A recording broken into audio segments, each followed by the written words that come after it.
राम राम जी। तो भगवान अपने भगत ने ना जमा भी दुखी कौन होने देवे। या इस कहानी में सच्ची घटना है, देख बार ध्यान से सुनियो। एक व्यक्ति हमेशा ईश्वर के नाम का जाप किया करता था। धीरे धीरे वह काफी बुजुर्ग हो चला था, इसीलिए एक कमरे में ही पड़ा रहता था।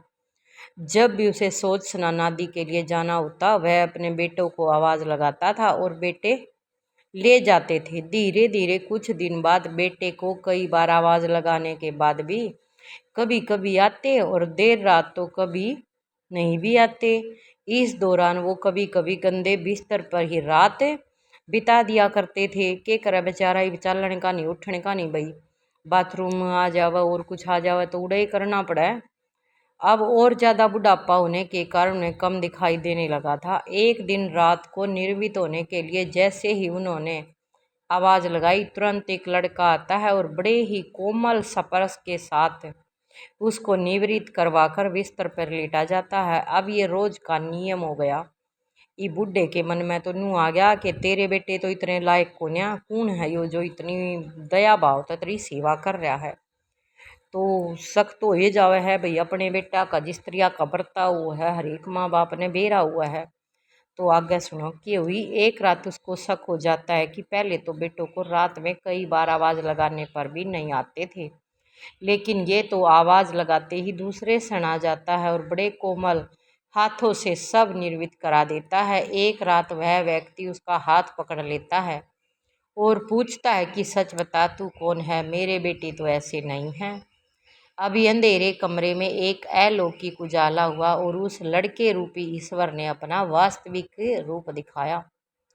वह व्यक्ति रोते हुए कहता है, हे प्रभु, आप स्वयं मेरे निर्वित के कार्य कर रहे हैं। यदि मुझसे इतने प्रसन्न हो तो मुक्ति ही दे दो ना। यूँ सोचा मर जाऊं इसी जिंदगी तो बढ़िया भाई, बेड पे भी जिंदगी काटना कोई आसान बात ना है।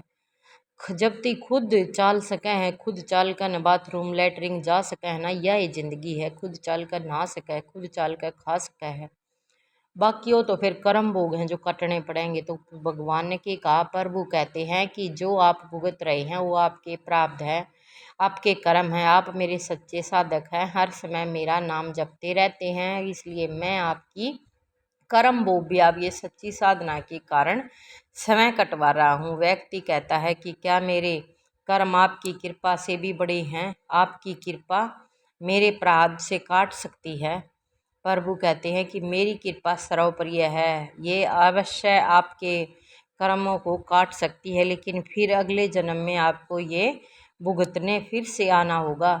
यही कर्म नियम है, इसलिए आपके कर्म मैं स्वयं अपने हाथों से कटवा कर इस जन्म मरण से आपको मुक्ति देना चाहता हूँ। ईश्वर कहते हैं कर्म तीन तरह के होते हैं, देखो, मंद, तीव्र और तीव्रतम। तो सुनो क्या देखियो भाई, बढ़िया लग गया तो वीडियो ने शेयर करियो। जिंदगी में काम आने वाली चीज है या, क्योंकि बहुत सारे लोग भगवान तय डर रहे हैं और किसी से डरते भी कोने हैं।